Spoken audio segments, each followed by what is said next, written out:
या कुंदेन्दुतुषारहारधवला या शुभ्रवस्त्रावृता या वीणावरदण्डमण्डितकरा या श्वेतपद्मासना या ब्रह्माच्युतशङ्करप्रभृतिभिर्देवैस्सदा वन्दिता सा मां पातु सरस्वती भगवती निःशेषजाड्यापः.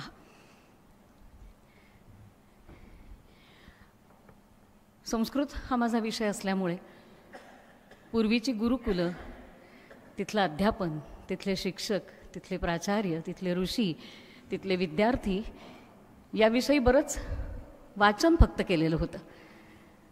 पण त्याचं आधुनिक रूप कसं असेल असा विचार अनेकदा मनामध्ये आला आणि मला असं वाटलं की आज त्याचं आधुनिक रूप गुरुकुलाचं नेमकं काय असेल ते मला या भूमीत आल्यानंतर मला कळलं, या विश्वविद्यालयामध्ये आल्यानंतर मला कळलं.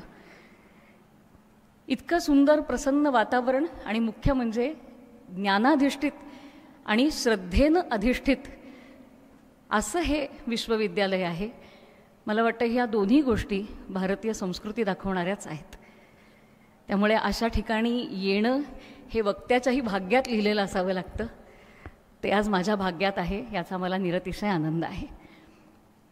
मंचावरती विराजमान झालेले सगळेच अभ्यासक, उत्तम प्रोफेसर, उत्तम ॲडमिनिस्ट्रेटर आणि या सगळ्यांमध्ये जसा मेरुमणी शोभून दिसावा तसे गुरुतुल्य, ज्यांच्यासमोर आदरानं मस्तक झुकावं असे माननीय श्री विदा कराड सर.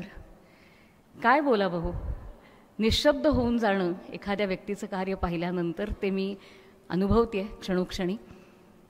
आणि माझा विषय जो मी घेतला आहे की ज्ञानेश्वरांनी मांडलेला अहिंसा विचार, माझ्या लक्षात आलं की हे माझे खरोखरी बोबडे बोल आहेत. ज्ञानोबांनीच म्हटलं की बालक जरी बोले बोबडी वाचा. खरंच माझे बोबडे बोल आहेत आणि ते मी कुठे बोलणार आहे तर साक्षात ज्ञानेश्वरीचं विद्यापीठ जिथं आहे अशांसमोर मी बोलणार आहे. पण मी त्यांना हेच सांगेन की हे बोबडे बोल आहेत आणि आपल्या अपत्याच्या बोबड्या बोलाचं आईवडिलांना कौतुक असतं. आपणही त्याच भावनेनं ऐका. अजून हा शिकण्याचा काळ आहे, त्यामुळे काही उणीवा राहतील, काही त्रुटी राहतील तर आपण त्या माझ्या जरूर लक्षात आणून द्या असं मी त्यांना विनंती करते. उपस्थित सर्व श्रोत्यांनाही मनापासून अभिवादन करते आणि माझा विचार मांडायचा प्रयत्न करते. प्रयत्न हाच शब्द योग्य आहे, कारण ज्ञानोबांची एक ओवी समजायला सुद्धा प्रयत्न करावे लागतात, अनुभव गाठीशी असावा लागतो. आणि गंमत अशी होते की आलं आलं आलं, कळलं कळलं कळलं असं म्हणून आलं म्हणावं तर ती क्षितिज रेषेसारखी तीच ओवी काही फरलांगभर लांब जाऊन उभी राहते आणि आपल्या लक्षात येतं की ज्ञानेश्वरीतली एक ओवी जर फरलांगभर क्षितिजासारखी असेल तर संपूर्ण ज्ञानेश्वरी काय असेल आणि ते लिहिणारे ज्यांच्यातनं ती आली ते ज्ञानेश्वर काय असतील. असं असून सुद्धा असा विषय घेण्याचं धाडस मी केलेलं आहे. याच्यामध्ये दोन महत्त्वाच्या गोष्टी आहेत. त्यातला एक स्वार्थ असा आहे की त्या निमित्तानं एका वेगळ्या विषयाचा माझा अभ्यास व्हावा आणि दुसरा स्वार्थ म्हणजे या निमित्तानं एक पाऊल का होईना पण त्यांच्या अधिक जवळ जाता यावं. ह्या दोन स्वार्थांनीच हा विषय मी आज निवडलेला आहे आणि त्यामुळे जे मी बोलणार आहे ते प्रयत्नच आहे हा 100% आपण लक्षात घ्या. ज्ञानेश्वरांनी मांडलेला अहिंसा विचार, कुठे आला अहिंसा विचार, पत्ता काय हा अहिंसा विचाराचा, तर तो आहे ज्ञानेश्वरीमध्ये. ज्ञानेश्वरीमध्ये कुठे? ज्ञानेश्वरी ही भगवद्गीतेवरचं भाष्य आहे. ते भाषांतर नव्हे, ते भाष्य आहे. कितीतरी गोष्टी ज्ञानेश्वरी वाचल्यानंतर उलगडतात भगवद्गीतेमधल्या. म्हणजे रीडिंग बिटवीन द लाईन्स फक्त वक्त्यांनी करू नयेत, त्याच्यासाठी एवढा मोठा आधार आपल्याला दिलेला आहे. आणि त्यामुळे ती भगवद्गीतेवरचे अप्रतिम असं भाष्य आहे. मनामध्ये आलं भगवद्गीता कुठे सांगितली गेली तर ती रणभूमीवरती सांगितली गेली, जिथे आता युद्ध सुरूच होणार आहे अशा वेळेला सुरू झाली, अशा वेळेला सांगितली गेली. मग असं असताना रणभूमीवरती अहिंसेचा विषय का बरं निघाला हा प्रश्न माझ्या मनात आला आणि त्या प्रश्नाचा शोध घेता घेता मी 13व्या अध्यायापर्यंत पोचले की रणभूमीवरती आता युद्ध सुरूच होणार असताना अहिंसा हा विषय काय यावा. मग अहिंसेची नेमकी संकल्पना काय, त्यातनं आपल्याला काय समजून घ्यायचे, असे असंख्य प्रश्न मनाला पडत गेले आणि त्याचा शोध घेता घेता घेता 13व्या अध्यायामध्ये मी आले. 13व्या अध्यायामध्ये 7वा श्लोक आहे भगवद्गीतेतल्या. अमानित्वम अदंभित्वम अहिंसा क्षांतिरार्जवम आचार्योपासनम शौचम स्थैर्यमात्मविनिग्रह. हा तो श्लोक आहे आणि या श्लोकावरचं भाष्य करत असताना ज्ञानोबांनी अहिंसा म्हणजे काय हे सांगितलं. मुळात हा श्लोक का आला तर 13वा अध्याय म्हणजे क्षेत्र क्षेत्रज्ञ योग. हा देह म्हणजे क्षेत्र, त्याच्यात खूप विवरण आहे, त्यात मी आत्ता शिरत नाही. आणि ते जाणणारा जो साक्षी आहे तो क्षेत्रज्ञ, असं आपण आत्ता मनात ठेवूया. आणि त्याच्यावरचं सगळं भाष्य झाल्यानंतर ज्ञानोबांचा कृष्ण अर्जुनाला म्हणतो की आता मी तुला क्षेत्र सांगितलं, क्षेत्रज्ञ सांगितलं, त्याचा सविकार असं सविस्तर वर्णन मी केलं, आता ज्ञान म्हणजे काय हे सांगतो. म्हणून ज्ञानोबांनी पुढची ओवी काय सांगितली, क्षेत्र तव सविस्तर सांगितले सविकार म्हणून आता उदार ज्ञान ऐके. आता ज्ञानाचं भाषण ऐक. ज्ञान म्हणजे काय हे ऐक. काय गंमत आहे, ज्ञान म्हणजे काय. आमच्या सरांनी मला ज्यांनी संस्कृतात प्रवेश करून दिला, शांकर भाष्य ज्यांनी मला थोडंसं का होईना पण वाचायला शिकवलं, असे आमचे गुरु डॉक्टर श्रीराम भातखंडे सर, त्यांनी एकदा मला असं विचारलं की गुरु काय देतो ग. तर आम्ही आपलं पुस्तकातलं उत्तर दिलं त्यावेळेला की गुरु काय देतो, तर गुरु ज्ञान देतो. तर सरांनी विचारलं ज्ञान ही बरणी आहे का, की तू मला दिलीस मी त्याला दिली मग त्यांनी आणखीन पुढे दिली. ज्ञान देतो म्हणजे काय, ज्ञान दिसतं का, मग ज्ञान देतो म्हणजे काय. सरांनी त्यावर अप्रतिम उत्तर दिलं. सर म्हणाले गुरु ज्ञान देतो म्हणजे काय, तर त्याच्यामधला मूळ धातू ज्ञा आहे. ज्ञा टू नो, टू अंडरस्टँड, जाणून घेणे. गम हा धातू आहे, त्याचं रूप गमन होतं नामाचं, मग ज्ञा धातूचं नामाचं रूप होतं ज्ञान. म्हणजे गुरु ज्ञान देतो म्हणजे जाणीव करून देतो की ते तुझ्याच पाशी आहे, तुला फक्त आत जायचंय, ही जाणीव गुरु करून देतो. ज्ञान म्हणजे काय. आणि तोच इथे मुद्दा ज्ञानोबांनी किती सुंदर आणि किती सहजतेनं मांडलाय. ज्ञानोबा म्हणतात अहो ज्ञान दिसतं का, नाही दिसत पण कळतं. आपण एखाद्या माणसाला ज्ञानी म्हणतो. गंमत अशी आहे की ज्ञानोबा कुठेही ज्ञान बोलणाऱ्याला ज्ञानी म्हणत नाहीत. हल्ली आपण एक गफलत होते की ज्ञान सांगणारा माणूस ज्ञानी असं आपण म्हणतो, पण ज्ञानोबा कुठेही ज्ञान सांगणाऱ्या माणसाला ज्ञानी म्हणत नाहीत. ज्ञानोबा म्हणतात त्याच्या आचरणात दिसतंय का पहा. आचरणामध्ये दिसलं तर ज्ञान आहे. आणि त्याला किती उदाहरणं द्यावीत. कसं दिसतं ज्ञान, अप्रतिम उदाहरण आहे. पै वसंताचे रिगवणे झाडाचे नि साजेपणे, 13व्या अध्यायातली ओवी आहे. पै वसंताचे रिगवणे, वसंत सांगत येत नाही, कमिंग सून, आलो आलो येतोय, अजिबात ओरडत येत नाही. त्याचं येणं झाडाच्या एखाद्या नाजूक फुटलेल्या पानातनं दिसतं, एखाद्या हिरव्यागार कोंबातनं दिसतं. तसं ज्ञान सांगून होत नाही, ते आचरणामध्ये अलगद दिसावं लागतं ते ज्ञान. किती उदाहरणं द्यावीत. माऊलीच्या वाणीला मुळीनं अशा दृष्टांताच्या, उपमेच्या, लढीच्या लढी ज्ञानोबांच्या याच्यातनं सुटलेल्या असतात. हे एक उदाहरण झालं, आपल्याला कळलं, पण ज्ञानोबा म्हणतात नाही नाही थांबा आणखीन सांगतो की एखाद्या भूमीमध्ये पाणी आहे का नाही हे कसं कळतं. ज्ञानोबा सांगतात अगा वृक्षासी पातळी जळ सापडे मुळी, ते शाखाची वहाळी बाहेर दिसे. एखाद्या भूमीमध्ये पाणी आहे का नाही हे बघायला खोदत बसावं लागत नाही, तिथली झाडं हिरवीगार आहेत का नाही ह्यातनं कळतं. तसं ज्ञान हे तुमच्या आचरणातनं दिसतं. आणखीन म्हणाले थांबा आणखीन सांगतो. काय का भूमीचे मार्दव सांगे कोंभाची लवलव, नाना आचार गौरव सुकुलिनांचे. एखाद्या भूमीचं टेक्स्चर काय आहे, ती मऊ आहे का टणक आहे का खडकाळ आहे का काय आहे, हे कसं कळावं. खोदून बघण्याची गरज नाही. त्याच्यावर एखादा कोंब आलाय का पहा, आणि तो छान हिरवागार लुसलुशीत लवलवता आहे का, मग ते मार्दव तिथेच आहे. या सगळ्यातनं सांगायचं आहे काय माऊलीला. माऊलीला सांगायचं की ज्ञान प्रत्यक्ष म्हणाला दाखवा तर दाखवता येत नाही, पण आचारातनं मात्र दाखवता येतं. मग कुठल्या खुणा आहेत ज्ञानाच्या, त्या खुणा सांगताना हा श्लोक आलाय. अमानित्व मदंबित्वम अहिंसा क्षांतिरार्जवम आचार्योपासनम शौचम स्थैर्यम आत्मविनिग्रह. आणखी नाही आहेत पुढे. या एवढ्या खुणा जर माणसाच्या वागण्यामध्ये दिसल्या तर त्याला ज्ञानी म्हणा. किती मोठी हे घालून ठेवले की ज्ञानी इतकं सोपं नाही. डिग्र्यांनी ज्ञान मिळत नाही, हे भारताची मूळ संकल्पना आहे. डिग्री मिळाली की माणूस ज्ञानी होत नाही. ते त्याच्या वागण्यामध्ये ते दिसतं का नाही, ते इम्प्लिमेंट करतो का नाही, यावर ज्ञान आहे का नाही, हे भारतीयांनी मानलेलं आहे. आणि म्हणून तो श्लोक आलाय. आणि तो श्लोक सांगत असताना अमानित्व हे पहिलं सांगितलं, ज्याला मानाची अपेक्षा नसते. पण म्हणून इतरांना मान देत नाही का, देतो. म्हणून अमानो मानदो मान्यो विष्णू सहस्रनामामध्ये पण येतं. स्वतः मान घेत नाही पण दुसऱ्याला मात्र मान जरूर देतो. असा तो अमानित्व अदंभित्व, ज्याला काहीही दाखवण्याची गरज नसते, तो अदंभित्व. मी थोडक्यात सांगते, माऊलीने याच्यावर पुष्कळ लिहिलंय, सांगितलंय म्हणजे. आणि मग तिसरा गुण आहे तो म्हणजे अहिंसा. अहिंसा हे ज्ञानी माणसाचं लक्षण आहे. आणि मग माझ्या मनामध्ये, माझ्या पिढीला योग्य तो विचार आला, अहिंसा म्हणजे काय? तर समोरच्यानी कितीही मारलं तरी मी त्याला प्रतिकार करायचा नाही, हीच अहिंसा आहे का?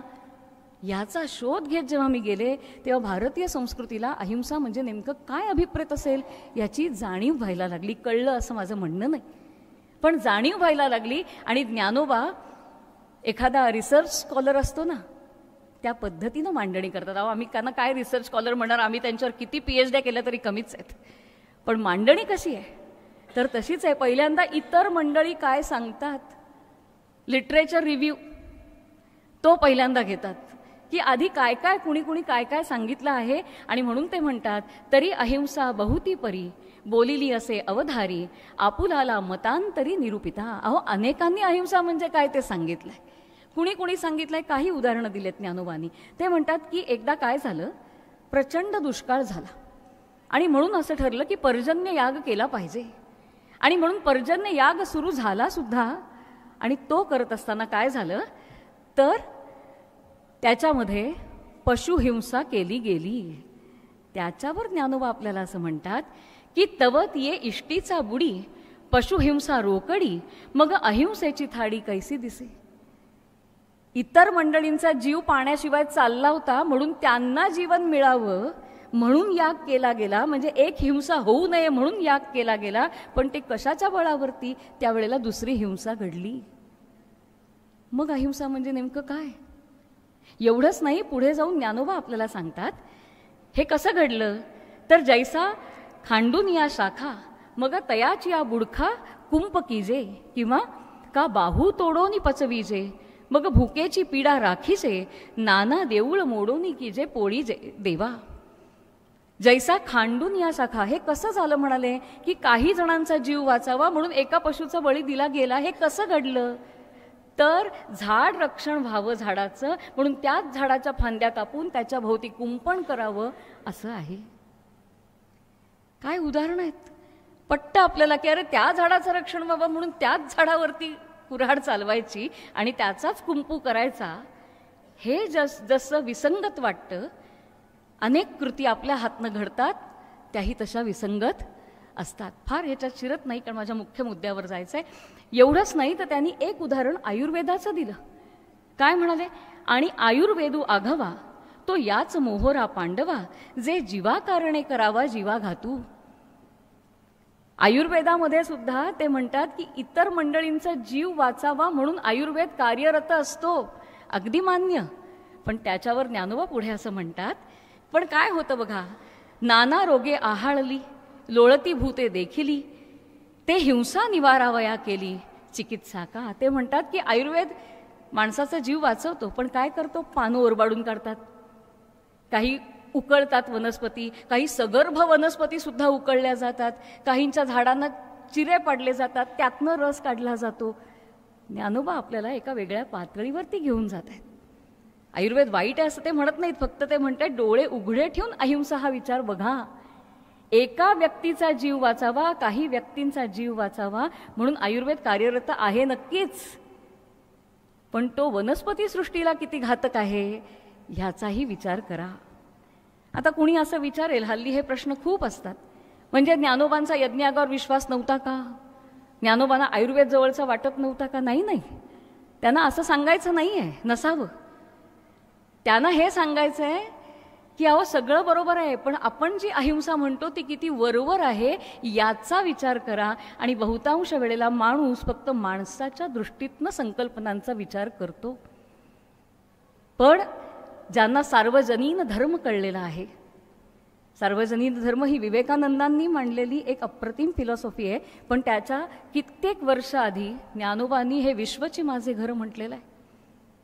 कारण विश्व हे कुटुंब आहे, हीच भारतीय विचारसरणी आहे. आणि म्हणून त्या पातळीवर गेलेल्या ज्ञानोबांना फक्त माणूस दिसत नाही, तर प्रत्येकामधलं ते चैतन्य दिसतं, प्रत्येक छोट्या छोट्या प्राणीमात्रातला जीवसुद्धा दिसतो. ज्ञानोबा म्हणतात की माणूस विचार करतो तो मात्र फक्त माणसाचा.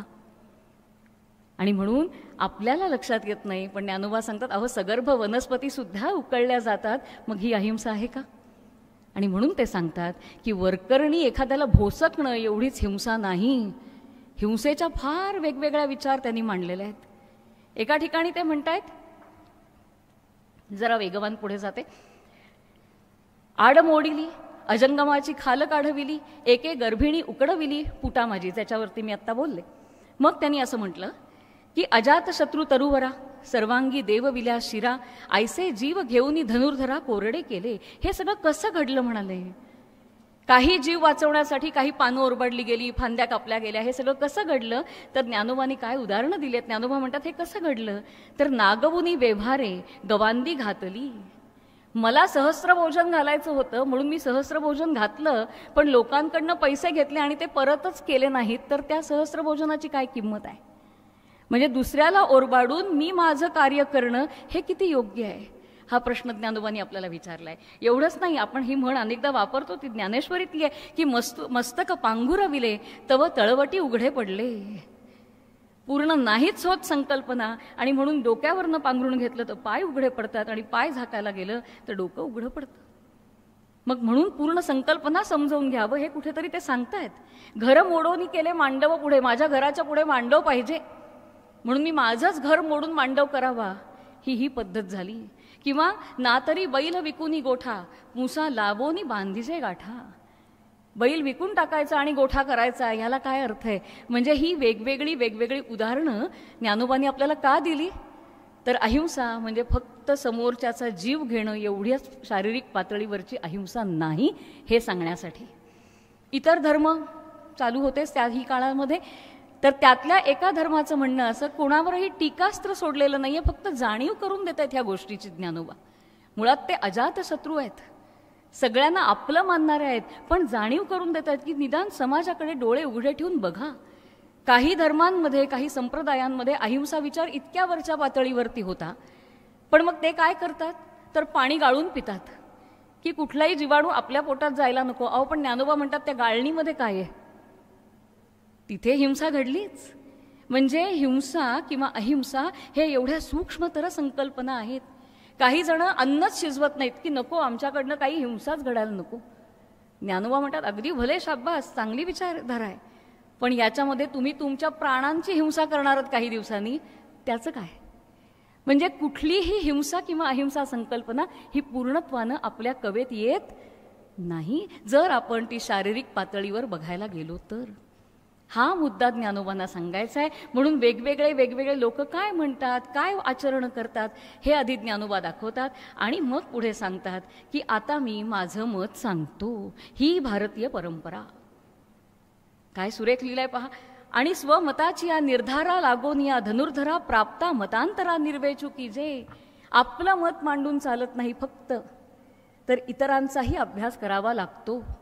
आणि आपल्या भारतीय संस्कृतीप्रमाणे, ज्ञान परंपरेप्रमाणे खंडन मंडन ही प्रक्रिया आपल्याला सांगितलेली आहे. आज आपण सोशल मीडियावरती मला नाही आवडलं म्हणून आपण लिहून मोकळे होतो, पण मला का आवडलं नाही हे लिहायला मी बांधील आहे याची जाणीव कुणालाही नसते. पण आपली ज्ञानपरंपरा आपल्याला सांगते नुसतं मला आवडलं नाही म्हणून चालणार नाही, तुला काय आवडलं नाही हे सांगायला पाहिजे. आणि तुला काय आवडलं नाही हे सांगण्यासाठी मुळात ते काय म्हणतायत हे तुला आधी समजलं पाहिजे. म्हणजे एखाद्याचं खंडन करण्यासाठी मला आधी त्याचा अभ्यास करायला हवा, एवढी आपली परंपरा आहे. एवढं जर कळलं तर मला वाटतं सोशल मीडिया बंद होईल.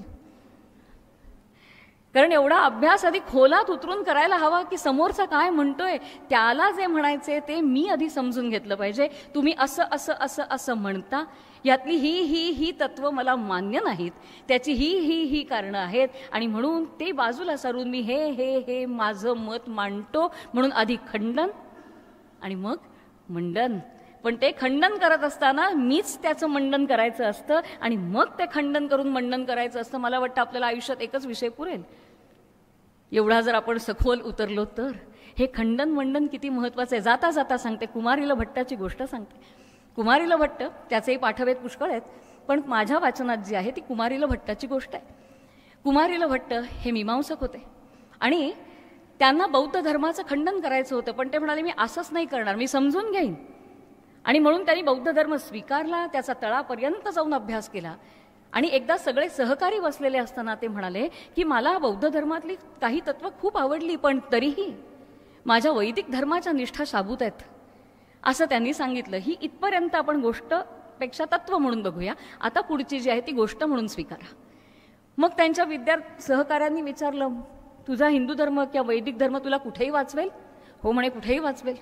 आणि म्हणून कुमारीला भट्ट एका कड्यावरती गेलेत. म्हणाले, मी आता उडी मारतो, माझा धर्म मला वाचवेल. ही गोष्ट म्हणून स्वीकारा, तत्व मी मगाशी सांगितलं, मला कुठेही वाचवेल म्हणाले. आणि म्हणून ते म्हणतात की जर माझ्या वैदिक धर्मावरच्या निष्ठा शाबूत असतील तर तो धर्म मला वाचवेल असं म्हणून ते उडी मारतात आणि त्यांचा पाय मुडपतो. सहकारी हसतात, म्हणाले, आहारे काय हे झालं? ते त्या धर्मावरती बोट ठेवत नाहीत. कुमारीला भट्ट म्हणतात, चूक माझी झाली असणार आहे, मी पुन्हा विचार करतो. आणि विचार केला, ते पुन्हा कड्यावर जाऊन उभे राहिले. आणि ते म्हणाले की मगाशी मी असं म्हटलं की जर माझ्या वैदिक धर्मावरच्या निष्ठा शाबूत असतील तर जर आला की एक गॅप राहते आणि तिथे अयोग्य गोष्ट आज शिरू शकते. आता मी म्हणतो की माझ्या वैदिक धर्मावरच्या निष्ठा 100% आहेत आणि आता मला तो तारेल. मी म्हटलं तसं पुढची गोष्ट ही गोष्ट म्हणून घेऊया, पण तत्व काय आहे मला तो समजला पाहिजे तर मी खंडन करीन. आणि म्हणून ज्ञानोबांनी आधी ही सगळी मतं सांगितली आणि आता आपलं मत मांडायला सुरुवात केली. मत म्हणजे काय, त्यांचा विचार सांगितला. ते स्वमत बोली जाईल, अहिंसे रूप की जाईल, जेणे उठलिया आतुल ज्ञान दिसे. आता मला जे वाटतं अहिंसेबद्दल ते मी सांगतो की जे पाहिल्यानंतर तिथे ज्ञान आहे असं पक्क समजा. काय सांगितलं? अप्रतिम अशा 2 ओव्या आहेत. काय म्हणाले ज्ञानोबा? ज्ञानोबा म्हणाले, पहा तो बगळा पहा म्हणाले.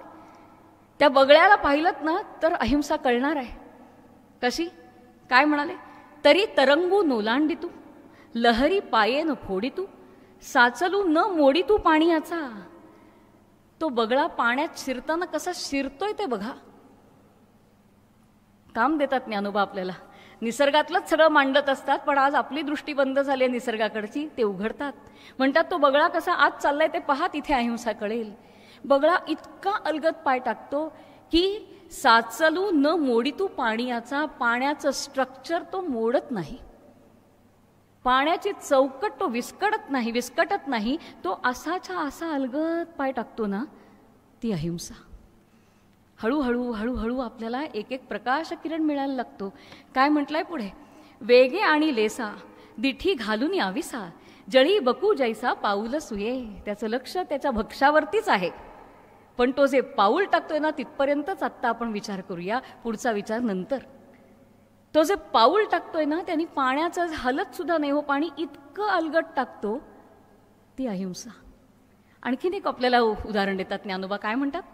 फुलावरी भ्रमर का कमळावरी भ्रमर, पाय ठेवी ती सुकुमार, कुचंबेल केसर इये शंके. अहो त्या भुंग्याचं लँडिंग बघा, त्या फुलावरती तो भुंगा उतरतोय, तो कसा उतरतोय ते पहा, किती अलगद. वस्तुतः भुंगा हा फडफड फडफड फडफड करणारा, पण इथे नाही, अलगद उतरलाय त्या ह्याच्यावरती. का? त्याच्या मनात विचार आहे काय? कुचंबेल केसर ये शंके. अहो त्यातला तो नाजूक पराक्कण आहे ना, तो माझ्या फडफडीनं कुठे मोडला म्हणजे. आणि म्हणून तो जो उतरलाय तो इतक्या अलगदपणे, इतक्या हळुवारपणे, इतक्या सुकुमारपणे उतरलेला आहे की त्या फुलाची चौकट तो उद्ध्वस्त करत नाही. इथे हळूहळू आपल्याला प्रकाश किरण दिसायला लागतात की ज्ञानोबांना अहिंसा म्हणजे काय सांगायचं आहे. मला जे वाटलं ते असं आहे की एखादी चांगली, विकासाला पोषक, अनेक वर्षांपूर्वी झालेली अशी एखादी चांगली व्यवस्था, चांगली चौकट मोडणं म्हणजे हिंसा. असा एक प्रकाश किरण कुठेतरी वाचताना वाटला. माझा दावा नाही की हेच असेल, ज्ञानोबांना आणखीन काही सांगायचं असेल. माझ्या अल्पमतित्वानं मला जे वाटलं ते हे की हिंसा आणि अहिंसा म्हणजे काय म्हणायचं. फक्त भोसकणं म्हणजे हिंसा नव्हे. त्यांचं म्हणणं काहीही, एखादी सुघटित व्यवस्था जेव्हा मोडली जाते कारण नसताना, ती अहिंसा, ती हिंसा. आणि ती जेव्हा उभारण्याचा प्रयत्न होतो तेव्हा ती अहिंसा. त्यामुळे हिंसा आणि अहिंसेचे किती 2 वेगळे आयाम ज्ञानोबा आपल्याला देत आहेत. आणि म्हणून मी इथे पत्त्यांचा बंगला दाखवलाय. पत्त्यांचा बंगला उभं करणं फार अवघड असतो, मोडणं फार सोपं असतं. त्यामुळे एखादी सुघटित व्यवस्था मोडणं खूप सोपं असतं, पण ती पुन्हा उभारणं फार अवघड असतं. इथेच हिंसा आणि अहिंसेतला फरक ज्ञानोबा आपल्याला दाखवतात. किती सुंदर विचार आहे की त्या फुलांवरती जेव्हा तो भ्रमर उतरतो त्याला वाटत नाही की हे सगळं उद्ध्वस्त करून टाकावं. तो अलगद उतरतो, त्यातला रस पिणारच आहे तो, पण तेव्हा तो बाकीची चौकट मोडत नाही. ही अहिंसा. आता हा विचार आपण रणभूमीवरती घेऊन जाऊया, कारण हे सगळं कशासाठी जन्माला आलं तर अर्जुन हतबल झालेला आहे, कृष्ण त्याला समजावतोय. आता हे सगळंच्या सगळं चित्र उचलून आपण रणभूमीवरती नेऊया. काय झालं रणभूमीवरती तर रणभूमीवरती अर्जुन हतबल आहे, त्याच्या मनामध्ये विचार येतोय की मी माझ्या स्वजनांना कसं मारू. याच्यात किती सुरेख आहे. गीता एका शब्दातनं सुरू होते. कुठल्या? आजपर्यंत अर्जुन लढला नव्हता. अरे अनेकांशी लढला होता, खूप मोठा धनुर्धर होता, मग आजच का गळफटला. याचं उत्तर गीतेनं किती सुरेख दिलंय. स्वजनम ही कथम हत्वा सुखिनस्याम माधव. स्वजनांना कसं मारू. तिथे परजन होते तोपर्यंत अर्जुन मोठा धनुर्धरच होता, पण जिथे पर निघून गेले आणि स्व आला तिथे अर्जुन गळफटला. म्हणजे हिंसा आणि अहिंसा बघत असताना आपण किती संकुचित विचार करतो. इतके दिवस त्याला वाटलं नाही की अरे ही सुद्धा हाडामासाची माणसं आहेत, यांना कसं मारू, हे त्याला वाटलं नाही. पण जेव्हा माझेच आजोबा, माझेच गुरु, माझेच बंधू समोर उभे आहेत, त्यांना कसं मारू. ही आपली वरवर अहिंसा हिंसा बघण्याची वृत्ती आहे. कारण अर्जुन जिथे तिथे आपल्यालाच रिप्रेझेंट करत असतो. आणि म्हणून भगवंत पहिल्यांदा सांगतायत की तू तो विचार करू नकोस. मी कसं मारू, मला पातक लागेल, हिंसेचं पाप माझ्या माथी बसेल, हे मी कसं सहन करू. हे सगळं पहिल्या अर्जुन विषाद योगामध्ये आहे. आता भगवंत सांगतायत की तू जे करतोयस ती हिंसा समजू नकोस. कृष्णाचं बोलणं नेहमीच विचारात टाकतं. एका ठिकाणी म्हटलंय कृष्णाने की मी आजपर्यंत खोटं बोललो नसेन तर उत्तराच्या पोटातला गर्भ वाचेल. आपण अचंबित, दिंगमूढ, यावर किती त्याच्या खोटे बोलण्याच्या गोष्टी आहेत. त्याचं उत्तर फार वेगळं आहे, ते आता इथे आणत नाही. पण कृष्णाच्या एकेका वाक्यानी भारतीय अध्यात्म सहज होतं, सोपं होतं, विचार करायला लागतो माणूस. आणि म्हणून कृष्ण म्हणतोय की अर्जुना तू आत्ता शस्त्र उचल आणि मार. ती हिंसा नाही. का हिंसा नाही? आता हे तिथे लावूया सगळं. तुला असं वाटत नाहीये ना की आपण एकदम उचलून यांच्यावरती शस्त्रास्त्रांचा मारा करणार आहोत? नाही. कौरव समोर उभे आहेत, ते स्वखुशीने उभे आहेत. अनेक वेळा त्यांना सांगितलं गेलं आहे, त्यांच्या मोठ्या माणसांनी पण त्यांना समजवलंय. एवढंच नाही तर कृष्ण शिष्टाई सुद्धा झालेली आहे. मी स्वतः जाऊन त्यांच्याशी बोललोय. कारण रक्तानं एखादी गोष्ट करण्यापेक्षा विचारानं गोष्टी कराव्यात हा भारतीय विचार आहे. रक्त हा शेवटचा पर्याय. आणि म्हणून मला उगाचच कधीतरी व्याख्या करावीशी वाटते की रक्ताने घडते ती क्रांती आणि विचाराने होते ती उत्क्रांती. कारण ते उद आहे ना. उद म्हणजे वरती. उद वरती. आपण अशा शब्दांचा विचार बऱ्याचदा करत नाही. आपण म्हणतो मी 5वीतून 6वीत गेलो, मी उत्तीर्ण झालो. मी तीर्ण झालो का म्हणत नाही. कारण तरण म्हणजे इथून इथे जाणं, एकाच पातळीवरती इथून तिथे जाणं, ह्याला तरण म्हटलंय. आणि म्हणून कोकणामध्ये तर असते. इथून तिथे जाण्यासाठी ती एक दिशा आहे, त्याला तर म्हटलंय. पण मी तसं म्हणून तो तरण तलाव, कारण मी तिथल्या तिथेच पोहत असते, एकाच पातळीवरती पोहत असते. पण जेव्हा मी 5वीतून 6वीत जाते मला दिशा मिळते आणि म्हणून मी तरुणच जाते, पण मी उद वरच्या दिशेला जाते. म्हणून रक्तानी घडते ती क्रांती आणि विचारांनी घडते ती उत्क्रांती. आणि भारतीय संस्कृती ही विचारांवर अधिष्ठित लिहिलेली आहे. विचार महत्त्वाचा. आणि म्हणून कुठलंही युद्ध भारतीय संस्कृतीतलं, म्हणजे जे रामायण म्हणूया, महाभारत म्हणूया, हे आधी सूचना दिल्याशिवाय होत नाही. रामानं सुद्धा अंगदाला पाठवलं होतं, रावणाला सांग, अरे जाऊन एकदा सांग, शेवटचा करी विचार फिरू नये कदा, एकदा विचार कर. हे बरोबर नाही आहे. ज्याची वस्तू त्यालाच दिली पाहिजे. हे काय आहे तुझं वागणं? बरोबर नाही, सोडून दे. आणि रामानी ते आपल्या आचरणात दाखवलं. म्हणून राम ज्ञानी. सुग्रीवाचं राज्य मिळालं, पण आता हे माझं असं म्हणून घेतलं नाही. ते म्हणाले ते तुझंच, घे परत. सोन्याची लंका मिळाली, ती घेतली नाही. कारण जे माझं नाही ते माझं नाही. ही सुव्यवस्था. योग्य ठिकाणी योग्य व्यक्ती जे आहे, जे मिळणं, त्याला सुव्यवस्था म्हणतात. कृष्णानं तर म्हटलं होतं 5 गावं द्या चालतील, कारण हा युधिष्ठिराचा निरोप होता. 5 गावं द्या पुरतील आम्हाला, ती सुद्धा जेव्हा नाही म्हटली आणि तरीही विचार केला नाही, शस्त्र हाती घेऊन जर समोरचा माणूस उभा राहिला तर तू आता मी हात जोडून काही होत नाही, धट असे असावे धट. आणि म्हणून त्यांनी जर शस्त्रांनीच युद्ध करायचं ठरवलंय, विचार त्यांना नकोच असेल, तर अशा वेळेला तू शस्त्र सोडून देऊन चालणार नाही. आणि म्हणून ही हिंसा आहे असं म्हणू नकोस, कारण धर्माची, धारणेची, एका सुव्यवस्थित समाजाची घडी ती मंडळी विस्कटतायत. ती हिंसा करत असतील तर तू शस्त्र हाती घेऊन जे करशील ती हिंसा होणार नाही, तर ती पुनश्च बांधणी होईल, आणि म्हणून ती अहिंसाच आहे. आणि म्हणून अहिंसा हा शब्द रणभूमीवरती उच्चारला गेला.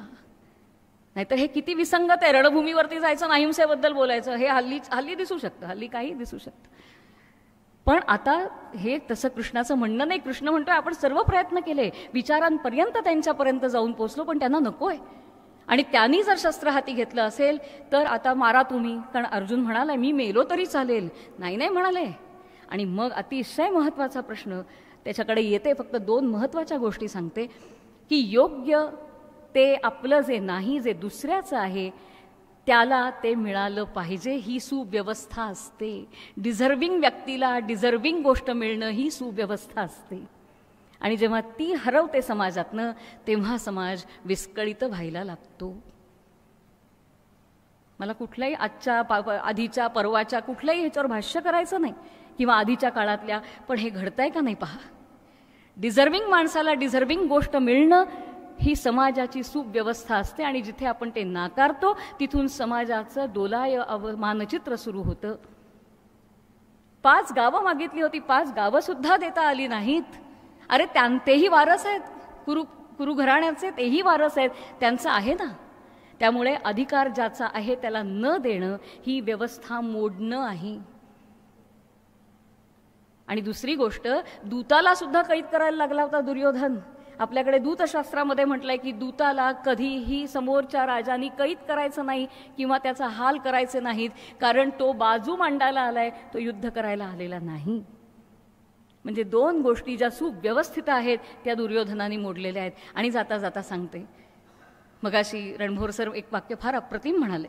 ते म्हणाले की व्यवस्थेचं रक्षण करणं ही फक्त सैनिकांची जबाबदारी नसते, तर ती प्रत्येकाची जबाबदारी आहे. बघा तुम्ही, सिग्नल ही एक व्यवस्था आहे, रस्त्यावरचे सिग्नल ही एक व्यवस्था आहे. आणि जेव्हा आपण ती मोडतो ना तेव्हा आपण हिंसाच करत असतो, कारण सुघटित व्यवस्था मोडणे ही हिंसा.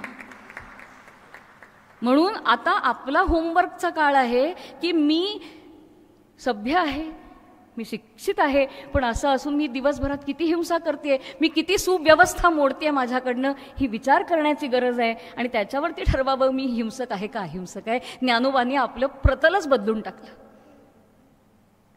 मी नाही हिंसा करत, मी कुठे सूर्याबिऱ्या घेऊन फिरते, नाही नाही. ज्ञानोबा म्हणतात अहो ती फार वरची आहे.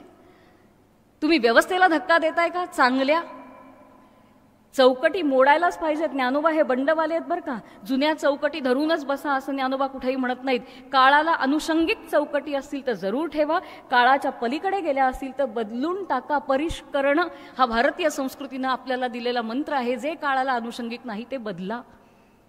जाता जाता सांगते, एकदा विनोबांकडे काही शिक्षक आले आणि म्हणाले की आम्हाला गांधींचं चरित्र लिहायचं आहे, तर तुम्ही आम्हाला मदत करा. गांधींचा माणूस विनोबा असंच कायम प्रोजेक्ट झालाय. विनोबांनी सांगितलं करू नका. शिक्षकांच्या मनात लगेच विचार आला, अच्छा यांच्या मनात असूया बिसूया की काय. विनोबा ह्या सगळ्याच्या पार होते हो. विनोबा म्हणाले छे छे तसं काही नाही, मी तुम्हाला हे सांगतो हे करू नका, कारण गांधीजींचे विचार काही वर्षातच या देशात आउटडेटेड होणार आहेत. हे विनोबांचं वाक्य आहे. आणि जे काळाला अनुषंगिक नाही ते ठेवू नका. आणि विनोबा हे का बोलू शकले असा प्रश्न मी जेव्हा विचारला तेव्हा माझ्या मनात लक्षात आलं त्यांना काहीही नको होतं, त्यांना पदच नको होतं. आणि म्हणून ते सत्य बोलू शकले. परिष्करण करणे. आणि त्यांनी स्वतः केलं का. होय, अहो गीतेवरचं जेव्हा त्यांनी मराठीमध्ये जेव्हा आणली गीताई तेव्हा 700 शब्द बदलले. प्रत्येक वेळेला वाचन केलं. नाही हे चुकलंय, हे चुकलंय, हे चुकलंय, हे काळाला अनुषंगिक नाही. परिष्करण हा सगळ्यात मोठा भाग आपल्याला हिंदू संस्कृतीने दिलाय, बदला. आणि ज्ञानोबा म्हणून सांगतायत ज्या सुव्यवस्थित चौकटी आहेत तेवढ्याच ठेवा, ज्या काळाला अनुषंगिक नाही त्या बदलत बदलत पुढे चला. पण ही सुव्यवस्था धोक्यात आली तर हिंसा होते. किती सहजतेनं एका वेगळ्या कक्षेत घेऊन गेले ज्ञानोबा आपल्याला. आणि म्हणून म्हटलंय, अर्जुना तू शस्त्र हाती घे, हिंसेची भीती धरू नकोस. तू जे करणार आहेस ते विचारांनी केलं आहेस, अनेक प्रयत्न करून केलं आहेस, त्यांना अनेक वार संधी देऊन केलेलं आहेस, म्हणून हिंसेचं पातक तुझ्यावर लागणार नाही. बिघडलेली व्यवस्था सुदृढ करण्याचा तुझा प्रयत्न आहे आणि म्हणून ती अहिंसाच आहे, हे कृष्णानं सांगितलं. आणि जाता जाता एक महत्त्वाचं वाक्य सांगितलंय कृष्णाने अर्जुनाला, निर्वैर होऊन लढ. किती अवघड आहे हो हे. ज्याच्याशी मला वैरच वाटत नाही, बोलू ना, ज्याच्याशी मला वैरच वाटत नाही, वैरभाव वाटत नाही, त्याच्याशी मी लढायचं, हे कसं शक्य आहे? पण कृष्णानं सांगितलंय, निर्वैर होऊन लढ. तुझा द्वेष मध्ये आणू नकोस. तू वैयक्तिकरित्या इथे उभा नाहीस, तर ही बिघडलेली व्यवस्था सुधारण्यासाठी उभा आहे सुद्धा. मी पहिला काढून टाक, इथे निष्काम कर्मयोग सुरू होतो. कारण अर्जुनाने विचारलंय, किम नो राज्येन गोविंद किम भोगैर जीवितेन वा. काय करू रे कृष्णा मी हे राज्य घेऊन, हे भोग मला काय करायचे? कृष्ण म्हणतो, अरे तुला ते भोग देतोय असं कोणी म्हटलं? हे राज्य तुझ्यासाठी नाहीच आहे, हे युद्ध तुला राज्य मिळावं म्हणून नाहीच आहे. तुझी दृष्टी पहिले बदल, त्यातलं पर्स्पेक्टिव्ह पहिलं बदल, त्याचं उद्दिष्ट पहिलं बदल. हे युद्ध तुला राज्य मिळावं म्हणून केलेलं नाही, तुला भोग मिळावेत म्हणून केलेलं नाही. म्हणून पहिलं हे बाजूला काढून टाक. हे राज्य व्यवस्था पुन्हा उभारावी, हे युद्ध व्यवस्था पुन्हा उभारावी म्हणून केलेलं आहे. निर्वैर होऊन लढ. आणि हा भारतीय विचार मला वाटतं खूप महत्त्वाचा आहे. विवेकानंदांच्या चरित्रामध्ये एक अप्रतिम किस्सा आहे. विवेकानंद बोटीवरनं परत येत होते भारतामध्ये आणि त्यावेळेला एका समोरच्या वेगळ्या धर्मीयांनी, मुळात विवेकानंदांना किंवा भारतीयांना धर्माच्या बद्दल, कुठल्याही धर्माबद्दल आकस असण्याचं कारणच नाही, जे आपल्याला इथेही दिसत आहे. विश्वशांती हा भारताचा विचार आहे आणि त्यामुळे कुठल्याही धर्मियांबद्दल आकस बिकस असण्याचं आपल्याला कारणच नाही. रुचिनाम वैचित्र्यात रुजुकुटील नाना पथजुषाम, हे विवेकानंदांच्या भाषणातलं वाक्य आहे. अहो, नद्या जशा वेगवेगळ्या वळणांनी जातात का नाही, तसे वेगवेगळे धर्म शेवटी अंतिम सत्यालाच पोहोचतात. मग आम्ही का विरोध करावा? इतकं साधं सोपं त्याच्या मागचं लॉजिक आहे. पण विवेकानंदांना एका परधर्मीयांनी खूप त्रास दिला. शेवटी मात्र विवेकानंदांनी त्याचा हात धरलाच आणि त्याला सांगितलं की मी हात उचलत नाही म्हणून मला दुर्बळ समजू नकोस. माझं तत्व मला हात धरायला आधी देत नव्हतं, पण आता जर ते माझ्यापर्यंत आलं तर मी हात धरणार. कारण जर मी माझं स्वतःचं रक्षण केलं नाही तर माझ्या स्वतःच्या हिंसेचं पातक मला लागेल. कसं एकात एक सगळं अडकलेलं आहे. म्हणून भारतीय विचार हा अजिबात सोपा नाही, तो चौकटीतला तर अजिबात नाही. आणि म्हणून तू उठ आणि निर्वैर होऊन लढ, हे जेव्हा सांगितलंय ना, मला गुरु गोविंद सिंगांची गोष्ट आठवते. गुरु गोविंद सिंग जेव्हा लढले त्यावेळेला खूप अस्वस्थ होते ते, की का मारावं मी. पण पुन्हा तोच विचार, व्यवस्था नीट करायची असेल आणि हे ऐकत नसतील तर लढण्याशिवाय पर्याय नाही. म्हणून भारतीय स्वतःहून आक्रमण करत नाहीत. हा फार महत्त्वाचा भाग आहे. पण गरज पडली तर थांबतही नाहीत, हेही कुठेतरी आपल्याला शिकवायला हवं आहे. तर त्यांनी काय केलं, गुरु गोविंद सिंगांनी विचार केला आणि त्यांनी वेगळ्या पद्धतीचे बाण घडवून घेतले.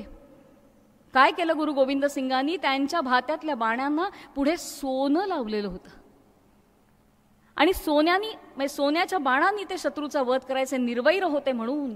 का? त्यांना माहिती होतं मी या माणसाला मारत नाहीये, त्याची विचारधारा तो बदलत नाहीये, समाज अस्वस्थ करून टाकतोय आणि विचारांनी तो ताळ्यावर येत नाही, म्हणून मला शस्त्राचा पर्याय घ्यावा लागलाय. पण मला त्याचा राग नाही आणि म्हणून ते सोन्याच्या बाणांनी मारायचे. कारण का? हा घरातला कर्ता पुरुष असेल आणि हा माझ्या बाणांनी मारला गेला तर त्याच्या कुटुंबानी काय करावं. म्हणून नंतर तो बाण काढला जायचा, त्यातलं सोनं वितळलं जायचं आणि त्याच्या कुटुंबाचं पोषण व्हायचं. ह्याला निर्वैर होऊन लढणं म्हणतात. या सगळ्या गोष्टी आपल्याला काय दाखवतात तर निर्वैर होऊन लढणं म्हणजे काय. आणि मग तिथे अहिंसा किती सहजतेनं आपल्या समोर उभी राहते. ज्ञानोबा आपली पातळीच बदलून टाकतात, अहिंसेकडे बघण्याचा आपला विचारच बदलून टाकतात. आणि आपण जर 13वा अध्याय बघितला, गंमत अशी आहे की गीतेमधल्या 7व्या श्लोकात फक्त अहिंसा या शब्दाचा उल्लेख होतो आणि माझ्यासारखे अल्पमती मंडळी तिथे भरकटतात की काय युद्धात काय करायचे अहिंसा. त्यांना मार्ग कोण दाखवतं? ज्ञानोबा दाखवतात. 13व्या अध्यायातली ओवी क्रमांक 216 ते ओवी क्रमांक 316 100 ओव्या लिहिल्यात ज्ञानोबांनी फक्त अहिंसेवरती. म्हणून अहिंसा विचार जर समजून घ्यायचा असेल तर हे समजून घ्यायला आपल्याला ह्याच्यासाठी पर्याय नाही. मी फक्त 2 उदाहरणं आपल्या समोर ठेवली आणि त्यातही आता कोणी असं विचारेल की पण ही उदाहरणं का? कारण बगळा काही अहिंसक नाही. तो पुढे जाऊन भले तो पाण्याचा साचलू मोडत नसला तरी पुढे जाऊन मासा गटकावणारच आहे. मग हे उदाहरण का? किंवा भुंगा अगदी अलगद जरी लँड झाला त्या फुलावरती तरी पुढे जाऊन रस पिणारच आहे. मग ही उदाहरणं का? मग पुढे हिंसा घडणारच आहे की बगळ्याकडनं. मग हे उदाहरण का? ज्ञानोबांना हेच तर दाखवायचं आहे की त्याचं येणं हे व्यवस्थेचं खळबळ निर्माण करणारं नाही. हां, पण त्याचं लक्ष मात्र त्याचं भक्ष आहे. कारण जीवो जीवस्य जीवनम ही सुद्धा एक व्यवस्था आहे. जीवो जीवस्य जीवनम. जर बगळा म्हणाला छे मी कसं मारू या माशाला असा विचार करत बसला तर काही दिवसात तो बगळा मृतप्राय होईल आणि तीही हिंसाच आहे. म्हणून निसर्गानं काय सांगितलं? जीवो जीवस्य जीवनम. तुला बगळा, तुला जगायचं असेल, तुला मासा खावा लागेल, पण तुझं भक्ष पकडताना अनाकारण खळबळ माजवू नकोस. अनाकारण खळबळ माजवणे ही हिंसा. किती छोट्या छोट्या तरल तरल गोष्टी ज्ञानोबा आपल्या समोर आणतात. अहो, तो भुंगा तर आपण बघतोच, भुंग्याचं उदाहरण किती ठिकाणी येतं. पण साधा किंगफिशर खंड्या जर आपण बघितला ना पाण्यात सूर मारताना आणि मासा पकडताना आपल्या लक्षात येतं अलगद तो शिरतो, कळत पण नाही आणि तो मासा पकडतो, एखादा थेंब उडतो फक्त, कुठलीही बाकी खळबळ माजत नाही. म्हणून ज्ञानोबांनी उदाहरण दिलंय की बगळा हिंसा करणारच आहे कारण त्याचं भक्षच ते आहे. जीवो जीवस्य जीवनम ही सुद्धा एक चौकट आहे, पण ती चौकट करण्यासाठी बाकी उद्ध्वस्त करण्याची गरज नसते. थक्क होऊन जातो आपण. आपल्या सगळ्या कल्पना हळूहळू हळूहळू बदलायला लागतात. या 2 ओव्या जरी मला असं वाटतं की आपल्याला समजल्या पूर्णत्वानं आणि त्याचा थोडाफार आपण अंगीकार किंवा विचार करू शकलो तर भारताला नेमकं अहिंसा म्हणजे काय, उगाच लादलेली अहिंसा आहे आपल्यावरती. आपण मुद्दाम हिंसा करणारे अजिबात नाही, कारण नसताना हिंसा करणारे अजिबात नाही. पण आता आपल्या लक्षात येतं की अहिंसा हे तत्व काय आहे. आणि हे आत्ता मला कळलंय हेच बरोबर आहे असं नाही. कदाचित 10 वर्षांनी यातनं आणखीन काही ज्ञानोबांना काही वेगळं म्हणायचं असेल ते कळेल. कारण आपलं सगळं अध्यात्म हे ओपन एंडेड आहे. तुम्ही हवं तितक्या वेळा शोध घ्या, हवं तितके रिसर्च पेपर लिहा, हळूहळूच तुमच्यात प्रगती होणार आहे. त्यामुळे आज मला हे कळलंय, उद्या मला हेच म्हणायचं असेल असं नाही. कारण दर दिवशी नदीच्या प्रवाहाप्रमाणे माणूस नवीन होत असतो हे सुद्धा आम्हाला भारतीय अध्यात्मच शिकवतं. दर दिवशी आपण नवीन आहोत. हां, पण मी काल एक म्हटलं, उद्या एक म्हणेन, त्या स्टेजवर दुसरंच बोलीन, आणखीन तिथे तर त्याचं रिझनिंग माझ्याकडे पाहिजे की काल मी हे का म्हटलं आणि आज मी हे का म्हणत नाही. हा एवढा मोठा विचार दिलाय. आणि आपण पुढे गेलो, समजा मी अगदी शेवटच्या माझ्या टप्प्यामध्ये आले, माझ्या वेळेचं बंधन मला माहिती आहे. शेवटच्या ह्याच्यामध्ये सांगते की हे एवढ्या 2 ओव्यांवरतीच खरं तर मला आज हिंसा अहिंसा मांडायची होती. पुढे गेलो आपण तर आपल्या लक्षात येतं की ज्ञानोबांनी ज्ञानी माणसाचं चालणं कसं अहिंसक असतं ते सांगितलं. ज्ञानोबांनी ज्ञानी माणसाचं पाहणं कसं अहिंसक असतं ते सांगितलं. अहो, आपली नजर सुद्धा कुणाला खुपू नये एवढा त्याचा पुढचा विचार असतो. ज्ञानी माणसाचे हातपाय हलवणं कसं असतं हे ते सांगतात. विनाकारण काय त्यांचं बोलणं, अहो आपण काय निशब्द होऊन जातो त्यांच्या पुढे. ते म्हणतात की आकाशाला नख लागेल असं सुद्धा ज्ञानी माणूस वागत नाही. किती तरलता, कुठे कसं जमणार आहे आपल्याला, किती जन्म घ्यावे लागतील हा विचार समजून त्याचं आपल्या ह्याच्यामध्ये अनुकरण अनुसरण करण्यासाठी. त्यामुळे ज्ञानी माणसाचं चालणं कसं असतं, ज्ञानी माणसाचं पाहणं कसं असतं, ज्ञानी माणसाचं हातवारे करणं कसं असतं आणि सगळ्यात महत्त्वाचं म्हणजे ज्ञानी माणसाचं बोलणं कसं असतं हे ज्ञानोबा सांगतात.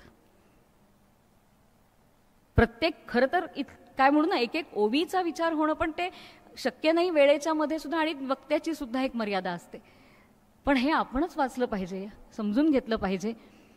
बोलणं कसं असावं इतकं सध्या औद्धत्य सगळीकडे वाढलेलं दिसत असताना ज्ञानोबांनी जे सांगितलंय मला असं वाटतं की ते कुठेतरी आपल्या सिलेबसमध्ये कधीतरी आलं पाहिजे की भारतीय माणूस बोलण्याचा सुद्धा काय विचार करतो, काय पद्धतीनं बोलतो. आणि जे समोर सध्या आपण वेगवेगळ्या चॅनलवरच्या चर्चा ऐकतो त्याच्यातनं कदाचित समज होईल की हेच बोलणं असतं. त्यामुळे ते किती सहज असावं आणि किती सुंदर असावं. मी फक्त तेवढं वाचते आणि माझ्या वाणीला विराम देते. हे मी ज्ञानेश्वरीतलं वाचत नाही आहे, हे मी स्वरूपानंदांच्या अभंग ज्ञानेश्वरीतलं वाचत आहे. कारण ज्ञानोबांची एक ओवी समोर आली तर त्याचं विवेचन करावं लागतं. म्हणून आत्ता वाचता क्षणी आपल्याला ते लक्षात यावं यासाठी स्वरूपानंदांच्या ओव्या काही आपल्यासमोर ठेवते. ज्ञानी माणसाचं बोलणं कसं असतं आणि हे आपण का निघालं आपल्या लक्षात आहेच की ज्ञान कुठे असतं त्याच्या खुणा सांगितल्या आहेत. त्याच्या असंख्य खुणांमध्ये एक खूण अहिंसा आहे आणि ते त्याच्यावरती हे सगळं भाष्य चाललं आहे. आणि माणसाचं बोलणं कसं असतं अहिंसेचं हे सांगितलं आहे. वाचिक अहिंसा तरी कोणासीही खुपू नये बोल म्हणून जपेल जीव भावे. बोलता अधिक उणा निघेल शब्द, बोलता अधिक उणा निघे शब्द, परी मर्मभेद होऊ नये कुणाच्याही श्रद्धा दुखावू नका. गीतेमधलं लोकसंग्रहाचं जे तत्व आहे ते सुद्धा कुठेतरी अहिंसेवरतीच जातं, व्यवस्था न मोडणाऱ्या, असं मला वाटतं. तो माझा विषय नाही आजचा, पण जाता जाता जे वाटलं ते सांगितलं. आपुले भाषण ऐकून या कानी पडू नये कोणी घोटाळ्यात. किती महत्वाची गोष्ट आहे. काहीतरी बोलून समोरच्याचा बुद्धिभेद करणं ही सुद्धा हिंसा आहे हे ज्ञानोबा आपल्याला सांगतायत. बुद्धिभेदम न जनयेत असं गीतेत सांगितलंय. पुढे म्हटलंय असेल जो कोणी, असेल जी कोणी केली मांडा मांड, तोच विचार, असेल जी कोणी केली मांडा मांड तयात बिघाड करू नये. ऐकून या शब्द भिवू नये कोणी, उगाच धमकी वजा काही बोलू नये. ऐकून या शब्द भिवू नये कोणी किंवा दच कोणी उठू नये. किंवा मुखातून होता शब्दोच्चार कोणा तिरस्कार वाटू नये. आणि कोणासीही येऊ नये क्रोध, ऐकून या शब्द आपुलिया. नाही निंदा नाही टाकोनी बोलणे, नाही निंदा नाही टाकोनी बोलणे, वर्मासी झोंबणे नाही जेथे. नाही हट्ट नाही नाही आवेश कपट, नाही हट्ट करणं ही सुद्धा हिंसा आहे बरं. स्त्री हट्ट जरी आपल्याला मंजूर केलेला असला 3 हट्टांमधला तरी हट्ट ही सुद्धा हिंसा आहे. ज्ञानोबा सांगतायत, जरा अंडरलाईन करून ठेवूया. नाही हट्ट नाही आवेश कपट, जयाच्या वाणीत धनंजया. नाही ठकविणे, कुणाला फसवू नये वाणीनी. नाही ठकविणे नाही ठकविणे ना सरांची बोलणे, आशेसी लावणे ना संशयी बोलणे, आशेसी लावणे नाही जेथे. हे काहीही करू नये असं सांगितलंय. सगळं नकारात्मक सांगितलंय. अमकं करू नये, तमकं करू नये, तमकं करू नये. मी माऊलींना विचारलं मग होकारात्मक काही सांगितलं का नाही? अमकं करू नका, तमकं करू नका, सगळं नकारात्मक सांगताय, मग सकारात्मक काही सांगणार का नाही? माऊली म्हणाली बघ पुढची ओबी ती सकारात्मकच आहे. काय सांगितलं? तैसे साच आणि मवाळ मितुले परी रसाळ, बोल जैसे कल्लोळ अमृताचे. मग कसं बोलावं तर साच आणि मवाळ, सत्यच बोलावं. कुणाला बरं वाटेल म्हणून मी माझ्या वाणीतनं असत्य काढणं चूकच आहे. मी सत्यच बोललं पाहिजे, पण माझं सत्य उगाच कुणाला धारेवर धरण्यासारखं असू नये. सत्याला बाकी कशाची गरजच नसते. नाही, त्या ओव्या मी घेतल्या नाहीयेत, त्यामुळे जरी तो पुढे गेला असला तरी आपण पाहू नका. सत्याला धारेवर धरण्याची गरज नसते, सत्यच काफी असतं. एक सत्य सांगितलं तर माणसाला जो विचार करणारा असेल त्याला ते ठासून सांगावं लागत नाही. ही सत्याची सगळ्यात मोठी गंमत आहे. त्याच्यासाठी कुणाला भांडायला लावं लागत नाही. गंमत मला हीच वाटते, सत्य साबित करायला शेवटी माणसाला कोर्टात जावं लागतं. अहो सत्याची याहून खालची अवहेलना काय? सत्य हे असं असतं म्हणून ते साच असलं पाहिजे बोलणं, तरीही ते मवाळ असलं पाहिजे, मितुले असलं पाहिजे, रसाळ असलं पाहिजे. आणि सगळ्यात म्हणजे बोल जैसे कल्लोळ अमृताचे. मी खरं सांगू का, वक्त्यांनी ही ओवी सातत्यानं समोर ठेवावी.